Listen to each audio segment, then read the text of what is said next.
Right, guys, tonight on the show we have a good friend of mine that's agreed to come on, Ewan Gomolka. I've known Ewan What's for happening? I've known Ewan for years through high school, and we grew up skating the same parts together. He's worked in a variety of different bars in Glasgow, which he has some interesting stories about as well. So without further ado, Ewan, how's yourself? I'm good, mate. I'm good. Thanks for having me here. I'm real good, That's mate. cool. We can just chilling. How about yourself? How you getting on? I'm good, man. I'm decent. I'm decent. Just working from home and that at the minute and stuff. So and just try to make the most of that because I can kind of go down to the skate park and skate like straight after work and stuff. So it's not really like I mean, the weather's been good enough for it, oh, eh? it's been good. Like, it's been absolute dynamite. It's been brilliant. I was down Rooking Glen with my top off on Saturday, just skating about, man. It was class. Or you won't catch me in my age with a top off, man. I've got fucking rumples everywhere, I mate. know, man. I think like do you know that way like when you shine your light off something so bright, like I don't know, like a white surface, it was like that. Yeah, it's like a blinding light fucking coming. Yeah, definitely, man. That's probably what it was. Like when people walk past, people, like, oh Jesus, man, I'm in heaven. Like that's like nah, it's just a reflection. It's Yeah, turning to a slow, kind of very pale shade of red bit by yeah, bit as the yeah, sun is definitely, man. out. Definitely. So, like, see, when you started growing up, Ewan, was what was your sort of early experiences of skateboarding? Was it really popular? Like obviously growing up in uh, Glasgow and stuff. like so I kind of fell into like kind of like I was hanging out with this guy and like he had a skateboard. Now like I thought he was a bit of a wank, kind of still do, to be Yeah, perfectly honest, but he had a skateboard and he could do a kickflip, and I was like, that is pretty cool. If I'm gonna be like, I couldn't be bothered walking everywhere with him, you know, so I was like, yeah, fuck it, I'll get a skateboard as well. I'll give it a go, see what I can actually like pull off and stuff. mm-hmm. So I started skating a little bit with him, and I was getting to the point I could do like an ollie and stuff like that. And I was like, I was getting a bit psyched, a bit pumped. And then my next door neighbor, uh, or close enough to next door neighbor, as you know, Cammy White, Yeah, he saw me skateboarding at the time. He was quite a good skateboarder, but I hadn't really heard of skateboarding too much or like known anything about it apart from it was skateboarding. Like mm-hmm. it wasn't like the done thing, like or Yeah, it's like a world you fall into, like you don't really know of anybody that's out there yeah, skating kind mm-hmm. of thing. So like he saw me skating, and then for like the next 2 3 weeks after that, you would come in like pretty much every day. You would come in for me saying, "You want to come out and Yeah, skate? You want to come out and skate?" And yeah, then after a couple of times, I was like, you know what? I fuck it. Let's go out. Let's start aye, skating. yeah. And then fucking that's just what took off from it. So it Progressed. wasn't like very well heard of, but as soon as you know one skateboarder or you've tried skating one time, Yeah, you start to see how much like actually people out there that skate, and like how much of a community there actually is. But I know, I know. it's not like now where it's like all over like Instagram or Facebook or something. Like it wasn't like Yeah, a shouted about thing. It was like people who skated, and that was it's it. like asking someone, it's not like, do you smoke kind of thing. It's not, they're not just gonna all out tell you like Yeah, you yeah, yeah, you yeah. smoke a joint with them, then you're like, all right, okay, I can see how I can see all that shit out there. Yeah. Yeah, that was nah, yeah, because I mean, like, even now, like, it's not even. Like, I remember when Instagram kind of took off. It was like sort of skateboarding and that. Like, it was like kind of skaters that had it, and then slowly it was kind of like more people that were kind of hipster had it and stuff. And then now Instagram, like, pretty much everyone has it. Also, like, even now with TikTok, like that's like you see like hundreds of young kids. Like, I was down at RG's like Saturday, like, and like a couple of times last week, and there was like so many young kids doing it, but they like obviously like probably not sending it as much, like doing gaps and stuff, but like, obviously they're just like skating about. But it's obviously like I think social media's kind of had like a What they big like, yeah, like kind of seeing like that kind of stuff, or like even if you were filming it and stuff for like TikTok or Instagram or something like that, yeah, you're not going to go all out. You're going to do what you can do and stuff yeah, like that, and not tire yourself out. I feel I've been like every now and again I'll see someone out of the skate park like Kelvin Grove or Rick Glen, and I'm like, fuck me, they are amazing. They are yeah, yeah. so good at skateboarding, but you don't see it as often as you did. Like you used to be able to go about and say, "Oh my god, look at all these guys out here! They're so fucking good." Aye, And the like with ball. the newer generation coming up, I'm not seeing anything like stand out amazing. They're good, Yeah, yeah, but I'm not seeing that thing that being like, yeah. oh Jesus, like this guy's one to watch kind of thing. Mm-hmm. Sweet. So obviously, like you obviously said, Cammy White was pretty much pretty much next door neighbour at the time you started kind of skating. So like, how did he kind of bring you out with sort of like Michael Christie, Ross Carline, and how was that kind of group skateboarding sort of growing up? Yeah, pretty much. Aye. So like Michael joined on later, so it was like me, Cammy, and Ross, and like, a couple others. We would always go and skate, and then like slowly but surely, or not slowly but surely, like after a wee bit after I started skating, after I like learned kick flips and stuff like that, Michael was like he just lived down the road from us as well, and he was like, "Oh, I'm rad!" Like he was part of my friend group in high school and stuff. Like, well, he's my best mate now, but he was like. Oh, I want to give this skateboarding a try. And I was like, aye, come along, come along. And then so from that, he learns very, very quickly. So it got to a point where me and him were learning things together. And Cammy and Ross were like already of the experience, like they already knew what they were doing. So they were like kind of like they were in their own wee league, and me and Michael were in ours. But like a good wee skate group, I guess you could say. Yeah, Defos, gang. Man. Defos. So like, so I suppose like that kind of like sort of push you guys on to kind of do better. Like obviously, sort of you and Michael feeding off each other, and then if Cammy's got something that you're like, oh, maybe like a couple weeks down the line, you can get to that sort of stage or whatever. Yeah, like me and Michael pushed each other hard, man. Like even when we're still skating now, like fuck, that's like 12 years on. Like we're like every time we're out skating, if I can see him do something that's not like too ridiculous, then I'll be like, right, I'm not letting you get away with that. I'm fucking learning that. Like something like a frontside heel flip or something. Yeah. Oh yeah, pretty much. Like he learned like what was it like, or it would be like polar opposites as well. Like so he would do like I learned hard flips, so he learned inward heels, and I was like, oh, fuck, right. Yeah. And then it's like I learned fakey trays. He learned normal trays. And I was right, okay.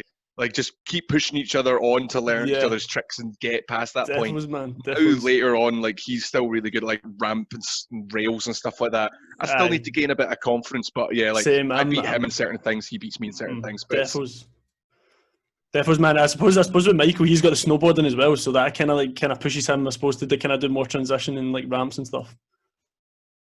I'd certainly say it's given him a level of confidence about like having to stay on the board, because I mean you can't exactly kick a snowboard away now, can you? Yeah, I know.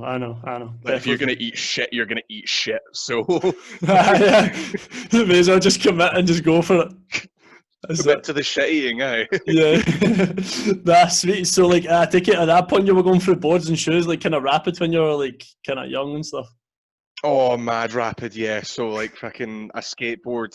Depending on what I was doing, because I liked skateboard. I liked skateboarding like stair sets. I loved that, doing a trick down a step or not doing it, just trying to get it. I love the whole like launching yourself down. You know me, a wee guy and like big builds, so like throwing myself down sets. If you did stick to it and you didn't land it perfectly, you just snap your board like clean off. So like when it came to like trucks and wheels and stuff like that, they'd last for years. But boards, I was going through boards, like get a new board like maybe once a month if I was lucky. Like maybe twice a month, I'd say that's fair. Twice a month I'd get a board. And then shoes was about once every month and a half, 2 months I was going through a pair of shoes as well. That's mad, man. It was a lot because it was all like flip tricks. I was never into like ramp, and when you're skating, because I'm all flat ground stuff, go through shoes big time. Definitely, man. Like, I always like see when you're bored though. What I always kind of do is like see when you grip it.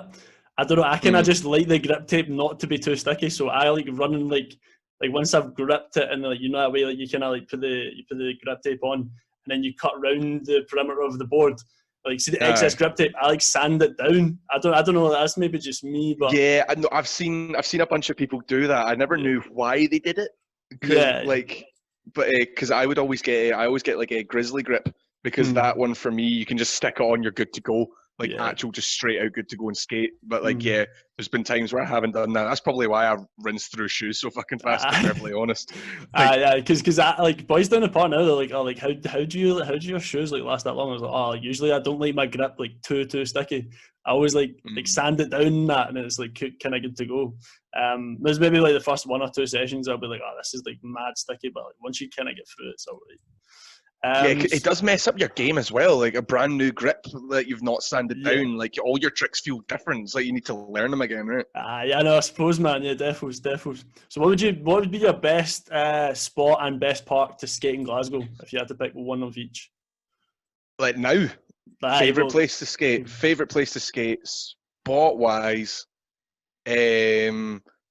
Like the Thornley Bank DIY, that's the best fucking wee skate spot out there, man.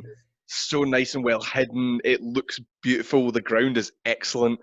And all of the stuff they just keep adding to it is just brilliant. I've never landed more tricks that I've never done before in a single place than I have there. 100%. And like just learning tricks again. Yeah, brilliant. Skate park wise, in Glasgow alone now. In Glasgow, I think probably I've got a real soft spot for Kelvin Grove. Kelvin Grove is that. I think that's my one. That's my favourite park to go and skate. Like on a not busy day, like see if it's rammed busy, it's still good, but like you're waiting a long time between doing tricks or trying to do a line or something like that, just because of the sheer amount of people and anyone to throw them off what they're doing. So like on a kind of semi-quiet day, Kelvin Grove is just the best. On a busy day, I'd maybe just wait until it gets quiet. Go skate some street until it gets quiet. Definitely, man. Because I mean, you're obviously over like West End way and Mary Hill and that now, so like that's probably your kind of local. Where it's just up from St George's Cross, and like they're doing quite a lot of stuff to that as well. It's by these kind of like I think it's called the Arches or some of that. Have you heard of it? Yeah, I've heard of it. Just up building like a lot of wee ramps and stuff. It's like a wee nippy. It's pretty cool. It's still quite rough around the edges. It's like the beginning of the park, but it's not a bad wee bit. But I'd say that's close to me in Kelvin Grove. But if you're going like local parks, then defo. So Archie's Kelvin Grove's probably the closest bet like from your like flat sort of thing to kind of skate. Sweet, if I'm like not taking a bike or not driving or getting a lift anywhere, then that's where I'd go. Nice one. Nice. So on to bar work. When did you start your first bar job? I started my first bar job when I was 16, so I wasn't actually serving drinks at the time. I was working like behind the bar, like just like doing stock, like washing glasses, preparing fruit, like getting all the stock together for the guys, and then just like going on from that. Like it was just weekends. Like it was a hard graft though, man, a hard graft. Like because I wasn't legally allowed to sell drinks. To be honest, I wasn't even legally allowed to be in the premises. It's because I was staff that they kind of found a little loophole there that I was able to kind of do that stuff. But yeah, man, fucking like being a bar back or like being like a glass collector and stuff like that, it's a fucking hard graft when you're working in a busy place, man. I know, because fucking busy. Because that's I think my cousin done that. That was one of his first jobs in the town. Was like I think he was like similar just to yourself, like 15, 16, and he just basically done glass collecting as like a job. It is a tough graft, man. Like it's good because you don't have to deal with the customers. Oh my god, dealing with customers sometimes, like in a busy nightlife place, dealing with some people is like pulling teeth out. But like trying to you're running around. If a bartender's out of something, they're not going to go get it themselves. The bar back goes and gets it. So it's like you're working like to support them and get all the glasses in. Wash them, put them back out. It's a hard graft, man. It's a real hard graft. I take it like it's. I suppose is it one of those things that like once you get to like bartender, is that like sort of almost a promotion in that sort of sense, or is it? Definitely, yeah, definitely. So so what I found is like a lot of people, if you're a good bar back, they don't want to let you go from that bar back position. They will fight, kick, scream to not let you be a bartender because they're like for a lot of people like a bar back job, it's just, even just bar jobs in general, for a lot of people it's like it's what you do when you're studying, or it's what you do like kind of just like a part-timey wee thing, so they don't really care about it that much. But when you find someone good that's actually given effort, it's hard to bring them up to be a bartender. But when they do become a bartender, I can guarantee if you've had someone that's been a bar back that's a bartender, they are a lot cleaner than the rest of them. And they've got a lot more patience for shit that goes wrong, for other barbacks. Like they do get that. But I would definitely say it's a promotion itself, because you do not do anywhere near the amount of work that you do as a barback. Nowhere near it. Sweet, man, sweet. So I take it you've obviously kicked some people out from drunken behaviour in bars as well. Oh, big time, aye, big time. Again, I'm trying to think of the best fucking story. There's a couple of grim ones, but there was this one guy, right? I was working in somewhere in the Merchant Square. It was a nice weekend, a restaurant, bar. I won't name names, but so it was quite quaint, like cocktail bar at night, restaurant during the day. And these two guys come in. One of them is like fucking Bammy, JK, fucking like one of those guys. Yeah. But it wasn't like they were like homeless or anything like that. They were just a bam, like a well-dressed bam kind of thing. And then some other guy that was with him, I think he had a South African accent, so he was probably traveling or something. And then like they were getting along grand, and it was like they were causing a bit of disruptions to some of the other guys. But I was like, you know what, fucking leave him to it. And then fucking out of nowhere, like the Bammy guy just starts having a go at his mate, and fucking like screaming at him, like fucking like trying to smack his phone away and like trying to smack him. And I was like, what the fuck's going on here? And the South African guy, this is when I knew quite clearly he was a traveller. He was like, I met this guy today. And I was like, yes, I assumed as much. He was like, oh, like, I just need to know where to get back to my hotel or like my, like, you know, the hostel or whatever is like where I'm going. I know the address, but I don't have any maps on my phone or anything like that. I don't know where to get it. But this guy thinks that I'm like out to like get him or something. And I like said to the guy, I was like, here, mate, what's the fucking problem here? Like, what's going on? You're screaming and hollering. He's like, this guy's trying to get me chipped. He's trying to get me jumped, man. I've been jumped before. Fucking all this, that. The next thing I was like, Jesus Christ, like no one's trying to jump you here, mate. Like you're in a nice place. Like if anyone's like, you're not in like one of these like fucking south, like East End hardman pubs. You're in a fucking cocktail bar. Like you're fine, no one's out to get you. And like he just wouldn't stop, man. He just wouldn't stop freaking out, and he was like running over to other customers and tables and stuff like that. Like trying to get this guy away from him. Like eventually I was like, dude, just don't go near him. I'll help you find your way home. That's fine. I need to try and get this guy out. So like I was going over to him, and then he thought that he was like, you're fucking in on it too, aren't you? Like fucking started screaming at me, and I was like, right, having none of that. He was trying to throw like other people's like drinks at me, like fucking glasses getting thrown and beer bottles getting thrown. I was like, I've had fucking enough of this. Like we didn't have a bouncer at the time, so I was like, Jesus Christ, right? Fucking having a bouncer would have been so helpful, but we didn't have. It was during the week, so we didn't have a bouncer on for the weekend. Damn. So I eventually wrestled him into a position where I could be like, dude, fucking chill. Like, I managed to get him out the door, and then when I got him out the door, it was like he just fucking sprinted off, and I started sprinting after him, and then I was like, wait, why am I sprinting after him? He's gone now. Like fucking sound. Fucking walked back in, and the customers started fucking clapping me. Like fucking as soon as I came back in, I was like, don't be clapping that. That guy's got some fucking head issues, man. Like Jesus Christ. It's just like, yeah, that was probably one of the most mental ones I've kicked someone out, man. That's mad. That's mad. You could just be like, just go in and you're just like, I'm just doing my job. Just don't clap. Just, I was like, don't fucking clap that. Someone call fucking social services on him or some shit like that. Fucking, that is mental. I'm kind of curious as to where he went after that, because if he thought people were out to get him, running about in the middle of the fucking street. In the town. I bet he fucking ran round the corner. In the town. He probably ran round the corner, bumped into some other poor traveller, and fucking latched onto them, and was just like, that's happening, boy. Kind of thing. I helped the guy get home, but he was like fucking, he was 2 streets away. He just didn't know maps because he was traveling, and I was like, fucking 2 streets away. But, fair enough. Aye. It's decent, man. That's decent. Has there ever been a situation where you've clocked someone doing something stupid in a bar and they've actually gotten away with it and they're allowed to stay in the bar? Yes, there have been like, yeah, okay. So like, there was another bar I was at. It was like one of the first bars I worked in.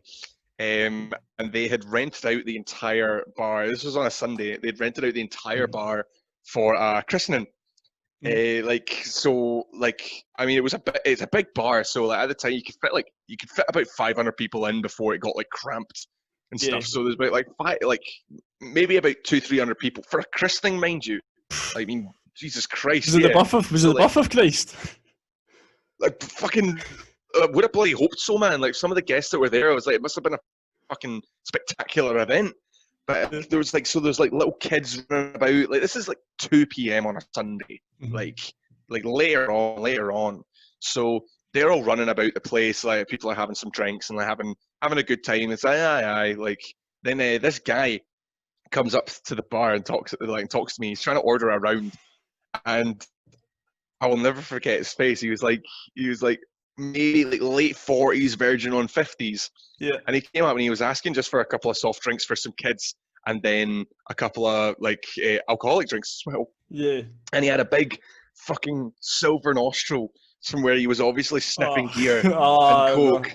I was like, oh come on, man! There's fucking Jeez, like there's wains about, man. I was like talking to him after his round, like or like while he's round. He's like, oh, can I get this, and that? I was like, oh yeah, is there anything else I can get you? Fucking like rubbing my nose while I'm talking to him. Hint, Was like, you shouldn't. yeah, hint.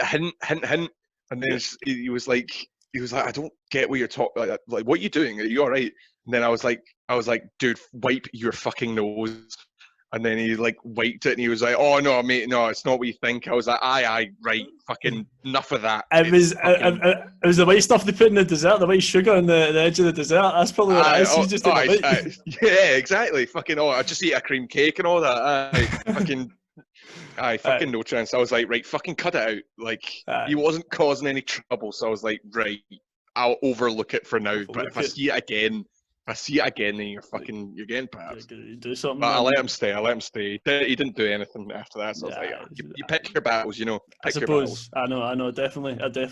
I suppose that then if you pulled it up to like if obviously he's at a family christening and that, it's not really going to look too good in front of the family and that. So. Last thing I want to do is cause a scene at a christening. I mean, if they're going to do that, you let them do that by yourself. But I'm not getting myself fucking involved with that. No chance. Yeah, I know. So what's the kind of weirdest order or like request you've had a customer ask you? I've had like so going through some of them are really fucking strange. So there's a bit of like back to it. So like for example, one of them was like just people that don't know how to drink. Like, so you get your student-y, like, fucking, I've got a fake ID, but it worked, kind of going into a bar. And they, like, hear of the idea of, like, having a gin. Like, gin's really nice. That's what all the older people are drinking. I'm going to drink that. But then I had someone that asked me for a gin and Coke, right? So, if you don't know what gin is like a very floral botanic spirit. Like, it flies off of, like, flowers and the dry bitterness of things. Like, working with a cola, it's fucking disgusting. It tastes like you're drinking Benylin that's been mixed with tar. It's terrible. It's disgusting. And like, I'm just like sway people off. But they asked for that. I was like, I put everything in Coke. I put everything in Coke. And I was like, yeah, but like, no, if you want a gin, you shouldn't have that. They're like, no, I want it. I was like, fine, it's not my fucking drink. Like, sure. And they are just seeing their face. They're trying to stick with their decision, but they knew I was right when they're walking away. They're like, fuck, that is minging. But I'm not going to go back and say it's minging because it would just give me the satisfaction. I know. But I've had other like kind of older ladies who are like kind of, the whole like ladies who lunch. A boozy brunch. A boozy brunch, kind of like Prosecco and like bubbles with the gals, kind of. Yeah. Like, I had one, so like a very, very classy drink that you can get in a bar or restaurant is a vodka martini. Very classy. Like, it is a very delicious drink as well if it's made right. But what you need to do for that is you need to make sure all the flavors are very clean, very precise. And using just a regular vodka is perfect for that. And then some women's asking for a raspberry martini. And I was like, oh, you mean like a French martini, like something poppy and fruity and delicious? No, she wanted a vodka martini using raspberry flavored vodka, which is like on the sweeter side, and you do not want that drink to be sweet. So trying that and like trying to make that, it was just, there was no way about it that it didn't taste horrible. No matter what way I tried to make it, every outcome was the same in which it was rank. I was like, I said that to the woman, said, this hasn't worked. Is there anything else you want me to try? And she was like, no, just give me that. So I gave her that. And fucking, she drank the whole thing, man. She she didn't ask for another one. I think she learned her lesson, but I was like, oh my God, it's fucking rank. It's absolutely disgusting. I've also had like those, like, those students come in and say, oh, can I get the mystery shot? Or like, it's this guy's birthday. Can you make just a bunch of like just mixing hundreds of shite in a drink? So I mixed limoncello, absinthe, vodka, rum, gravy granules, a little bit of Coke, Ooh. Oh, that's salt, manky. pepper, Tabasco sauce. This is all in the one glass. This is all the same Yeah, drink. yeah, yeah. Like, yeah, Oh and giving them God. that. I think the gravy granules fucked it. Like, Oh for yeah, being the most yeah. disgusting I, thing I, you I, could I, put in. I remember we tried to do the naked challenge. Remember there was the naked challenge like years ago. What was it? The neck nomination? Is Night that it? nomination, Aye. yeah, yeah. So I think we we Aye. done we done something stupid, man. This was back in high school. We done like orange juice, milk, and gravy granules or something like that. I literally took like I mean Oh, that's houfing. I couldn't honestly like I was in my house. I didn't even take a sip. Like honestly, I see just smelling it. I was like, oh, the gravy. Oh, that is That houfing. Orange juice was and the milk worst. and god damn. I know, I know. That's the thing though. Like, see, even like see students and stuff like that. I remember when I used to go to the pub. Like, obviously not really big on pints. Like when I was younger, but like you'd always like first few Mm. times you go in, it's like, oh, like what do you order? Like, I mean, obviously when you're like 17, that like what do people get? It's like, oh, just go for a lager tops, like a lager, like it's poured till like that much I to the like top, that. and then it's just eliminated. And it's just like you're like, oh, this is brilliant. Like, I remember me and Harry done that once. Obviously Chris's younger brother, we done that like I think we were maybe about Mm. just turned 17. And we were out one night and we're like, oh, Aye. do you want to just try the Ovalie just to see if it's just to see if they like let us in because there was no bouncers at the door. We're like, fuck it, we'll go in and see what happens. We sat down for like 20 minutes just sussing the place out. We're like, right, what should we go for? I was like, right, 2 lager tops. This was back when pints were like £3.10. Oh, and remember the days. yeah, and I went up, and they were like, there you go, like 2 lager tops. It was like, oh, everyone sitting there so busy, not ID, not ID, not ID. He went up and got the next one. Yes. I had like 5 drinks, and then just like boosted home. But it was like one of those things that like it was you know that way when like people in your year start to turn 18 in high school, Mm. and then they start going out into town. It was like before that. So like it was before the whole fake Yeah. ID stage and that. So we were like Still trying to go out and get served. Oh my god, you'd be like, yeah. I'm surprised you say it for so many pints because like a couple of times when I done it, you get served 1 pint. It's like right, fucking time to boost before they realise like fucking that they've served an underager. Defos, man, defos. So what's kind of your best part working in Glasgow? Obviously, like, so considering like sort of if you don't want to name places or that, but like if you just want to do the descriptive part and that. Best place to work. So I think best place to work so far in my experience. I got to think about this. Well, best place to work. Yeah, I'll name a few names for best place. Like worst place. Yeah, I won't do that. But best place to work. The best place that I did work actually isn't open anymore, which is a shame. It was a place called Mosquito. It was on Bath Street. Yeah, I heard. Yeah, Yeah, right. wait, So it's like just was it Luke Cassidy? Did he work there as well? At one point, or was that you? yeah, Oh, I got him a job there. So off for about years or so. Oh, good. Yeah. Yeah. I was there for about like 3 years on and off. And like towards the end of my time there, we were like needing more bar backs again. I was like, Luke was always like saying he needed cash or needed money. I was like, fuck it, easy job, 2 days a week, still skate as much as you want. You're working at night time, so got him there. But yeah, working there was brilliant. The staff they worked with were all really, really friendly, really nice. Everyone got along. The management gave like they were very, very fair. They gave you like good chunkable size breaks. If you didn't want to take your full break in one, you could split it up into 15-minute breaks every now and again. You got cigarette breaks whenever you wanted them as well, provided it wasn't too busy. Every night of the weekend, you'd get 1 or 2 free drinks. The respect, and the place was quite cool as well. The music was really good. It was like kind of house, deep house kind of style tunes and stuff like that. So yeah, and I don't feel bad about naming it because it doesn't exist anymore. But yeah, Mosquitoes definitely. That was an amazing place to work. It might be opening back up soon, actually, under new management. I saw.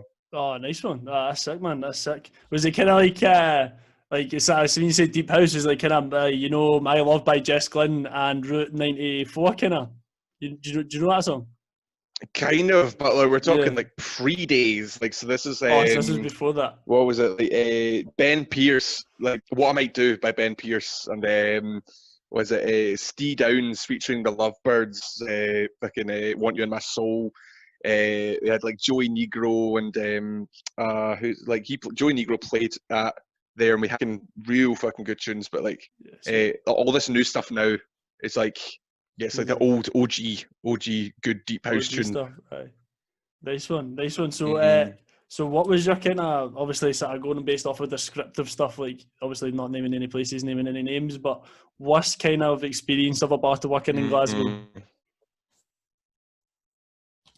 Okay, I don't. I'm not. Yeah, I won't name the name for here, but I will describe the place. So it's a place that's near near Royal Exchange Square, and it's like a really fancy, like kind of fine dining like establishment. So it had multi venue in it. So there's a wedding venue. There was like birthdays, dining restaurant, a fine cocktail bar, and like a private members nightclub as well. It was like a very fancy kind of place, and you would think from a fancy kind of place they would have a lot of money and stuff to like throw at you. No, indeed, fucking not, man. They would constantly like underpay us, and the shifts were long. You would work 15 hours, and you would get a half an hour break for the 15-hour shift that you would work. You would sometimes just get kicked about floors, like you'd be like working a wedding and be like, oh, they need help in the nightclub. They'd shove you down there, and they'd be like, oh, they need help with the fine dining restaurant. And like shove you in there and like all over the place, just getting thrown about. Like, and the place, like they didn't hire cleaners. Like they hired some people to like buff the floors every now and again. Yeah. But they essentially, you had to, at the end of the night, you had to mop the floors, like clean all the windows and surround like all the fucking what do you call them, like window panels and shit like that. Like you had to clean up all the ice machines.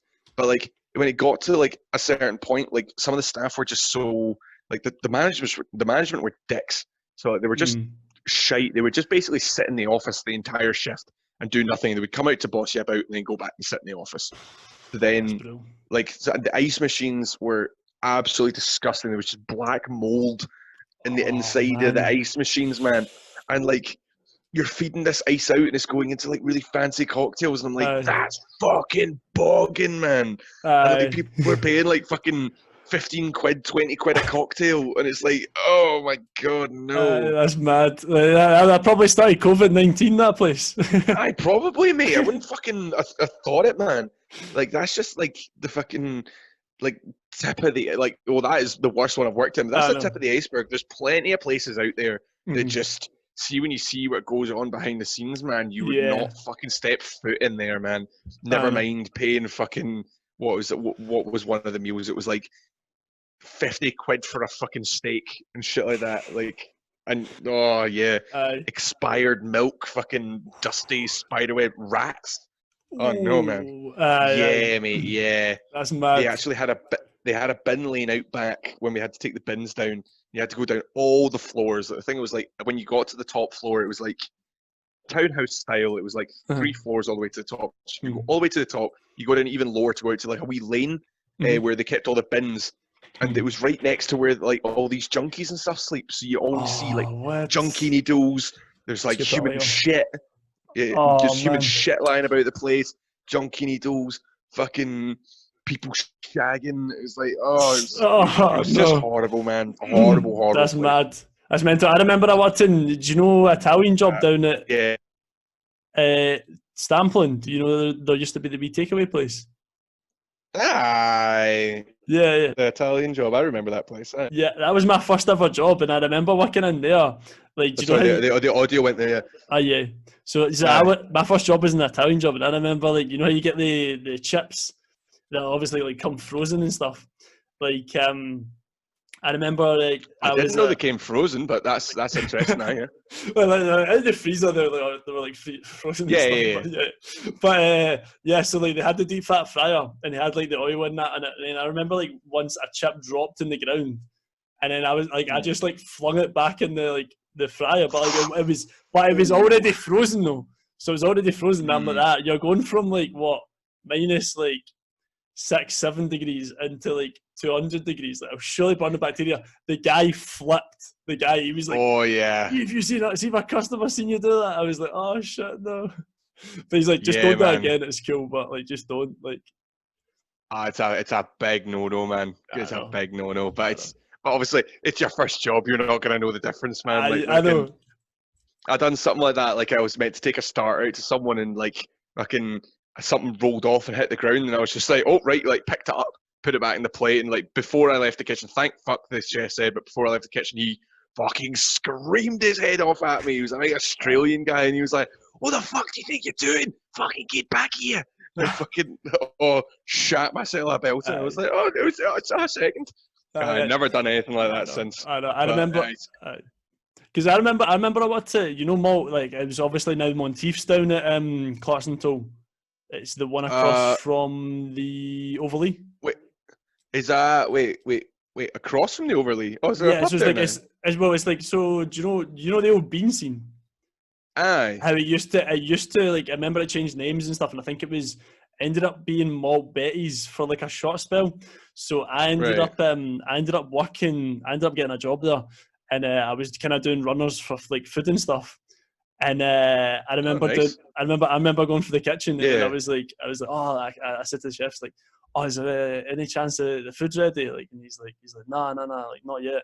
And then I said it about like 5 minutes. I was like, "Is food ready now?" And he was like, right, okay, you stand in the kitchen, and I'll be you. I was like, right, okay. Kept on coming up, kept on going. Is the food ready? Is the food ready? Is the food ready? Right. And I was like that. I was like, I was saying to him, he was like, do you see how irritating that could be? I was like, yeah. He's like, do you know what it's like? It's like, see if you're shagging your bud, right? And I kept on coming in the door every 2 minutes saying, you finish it. He's like, Aye. that's the same level of annoyance. Like, see for chefs, honestly, like the stress for them must be mad. Oh, being a chef would be brutal, man. Like I tried doing it once or twice. I've done a couple of shifts here and there, and it's so stressful, man. I don't know how they do it. I've got a lot of respect for chefs, man. Do not know how they do it. I know. So have you ever received some class tips doing your bar work and that? Like, have you ever like seen like, oh shit, they've tipped us an absolute bomb here? Like I've had like one-off tips. Yeah, I've had a couple of them. Like in that fancy place I was at, there was a guy that like gave me fucking like £50 note in my hand. He was just like, "I'll take that. You've been absolutely fantastic." A So that 50 was really quid? good. Like What? fucking like just a straight up £50. 50 quid. Like £50 note. I just straight in my hand. I was like, oh, that's nice. That's pretty sick. Yeah. There was a restaurant I was working at fairly recently, and I feel like they spoiled me because it's like a tapasy kind of place. So like Mm-hmm. you get an hour and a half on the table, and like I think it was just the sheer amount of people that came in. Mm-hmm. After a while, at the end of the week, you'd be walking away with like £150 a week or something like that in tips. So Class, a week, man. like for an entire month, I was like my rent and bills are paid for by tips, like and That's everything. quality, The man. money that I'd worked for was just mine to do whatever the fuck I wanted with. That was Decent. sick. That's good, man. So there are some places out there you can get absolute class tips. There's other places where you barely get tipped at all, but it's just finding that right person on that right day, being the lucky son of a bitch that gets the guy's generosity or the woman's. Or the women's generosity. I know. Because I was out for that eat out to help out last night. And we had we ended up going to Zizi's because we're like, right, okay, once I'm kind of like local and that. So my sister, it's quite good in there though as well. It's decent, yeah. So me and my sister, her pal, just went out. We're like, they'll go with I booked Zizi's. I was like, right, okay, we'll go out and go for it. But I see the waiter class service, so obviously like tipped him quite a bit. So he was like, oh no, cheers guys, like thanks very much. But he was like constant, like kids are coming over, like is everything okay, sort of thing, like having a wee joke and that. So that's kind of what you want. You want someone that's like not too like stepping in his thing, but like attentive, but not over attentive, kind of thing. Like, and especially 100%. If they're giving you a laugh and joking about as well, it's exactly what you want. It's like, quality, man. You don't want it to feel like they are your servant. Like, if you're wanting that, you go to the super fancy place and stuff like that. But if you're going to like, you got like Buzz Al Arab or something. Aye, right, yeah. That's mad. So going on. So there was a story. I remember hearing a story. It was like, I think it was I don't know if it was Alan Hutton or an old footballer trying to walk out a bar with a bucket of Coronas when a fire alarm was going off.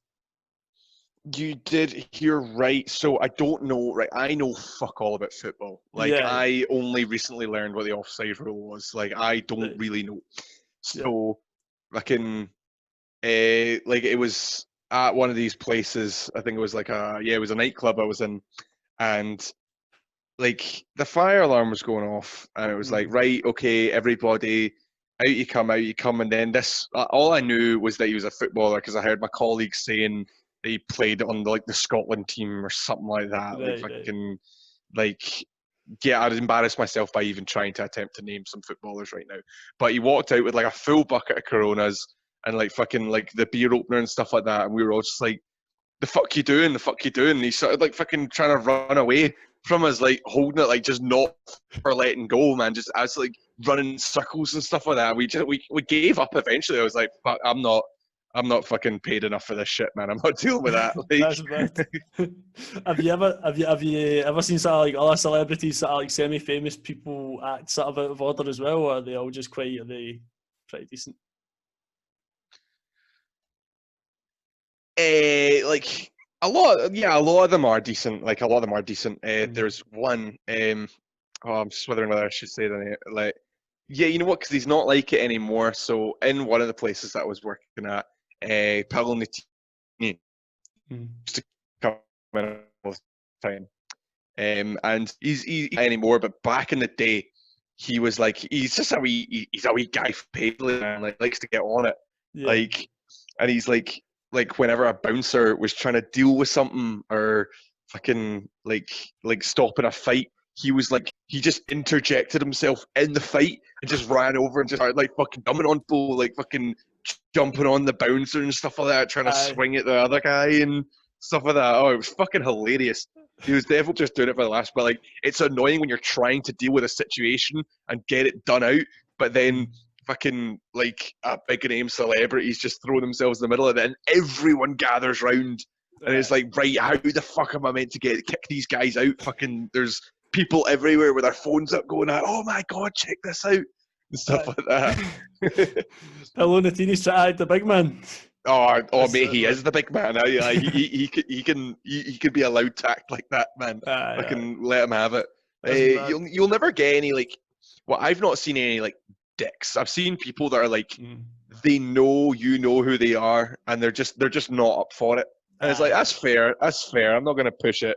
It was Mm. one of the guys from Burniston was like that. He was just very much like a give me my drink so I can go away from the bar and stuff like that. Like Aye, kind of aye, very much not into it kind of guy. It was like, aye. okay, fair enough, fair enough. But Yeah. outright dicks, nah. Funny arseholes, funny dicks, but not all right dicks. I've not had the pleasure of dealing with them. Just Aye. regular punters are are sometimes the more dickish. Aye, I suppose. Defos, man, defos. So, where is it you want now? Sorry. Right now I work at St Jude's, but like Just, at furlough on the moment. But right, there's talks about opening up again, but we just don't know when.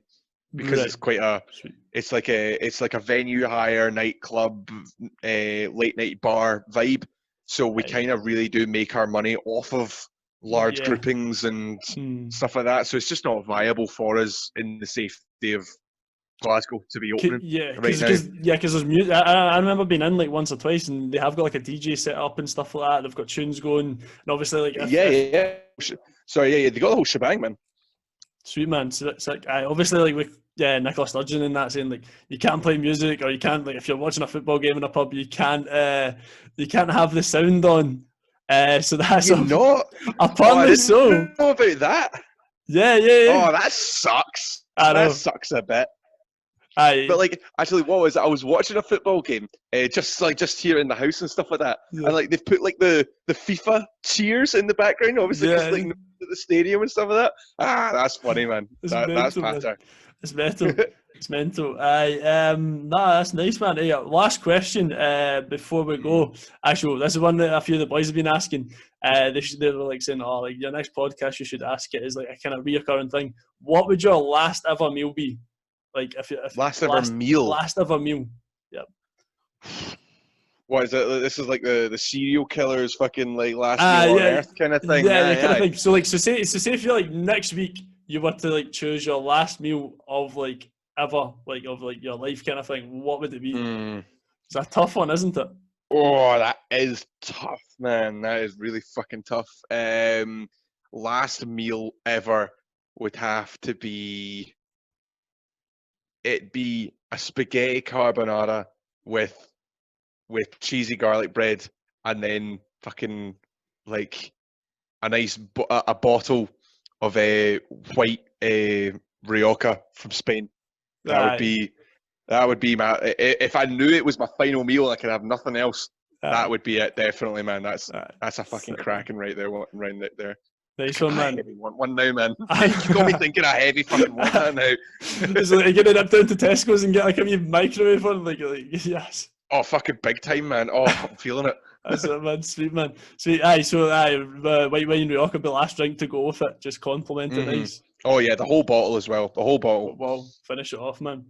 Try delay it. I mean, it is my last meal ever, so like, delay that shit. Defos, man. Right, Ewan, it's sick for you coming on the show. We'll definitely try to get down the skate park, get a wee skate soon. I tell you who I see. Oh, definitely. I tell you who's going to try to get back into it. He's not been skating in a while, but I went down to DIY with him on Sunday. He has a penny board, Andrew McGinty. Oh, really? Oh, yeah. I saw him not long ago, actually. He's got a penny board. Yeah, yeah. Shit. He just can't. What's he doing on that? He's a smart boy. He knows a penny can't do shit on penny boards. Like, I know, like, because like the thing is though, like we've been, he sometimes like cruises about maybe like once a week on it, but like he can do like the odd thing like tray flips like on it. I don't even know how he does it. I can't really do a tray flip on my own board, to be honest. But nah, he was saying on Sunday, he was like, nah, he's like, I'm gonna try to get a setup and get back out on it, like definitely, because he stays in Fernley Banks. It's not too far from him to get down to DIY. Oh yeah, the DIY, like fucking 2 seconds from him, eh? Yeah, defos, man, defos. Anyway, did he not used to stay up at Stampy or something like that? No. Yeah, he used to stay up with his mum in Stampland. I think they sold the house, and his mum and his stepdads went and moved up to East Kilbride, and then I think he's just moved in with his dad. Ah, right, yeah, good shout. Fucking staying more local. Defos, man. But it's funny though. I thought one of my pals had actually got a flat. I think he's in like the same block of flats as like McGinty's dad. Like he just got a flat like at the same bit of like from the bank. So that's not bad. That's mad. Anyway, cheers, Ewan, for coming on tonight. I'll definitely catch you down the park at some point. Definitely, man. Thanks for having us. Definitely, no worries, man.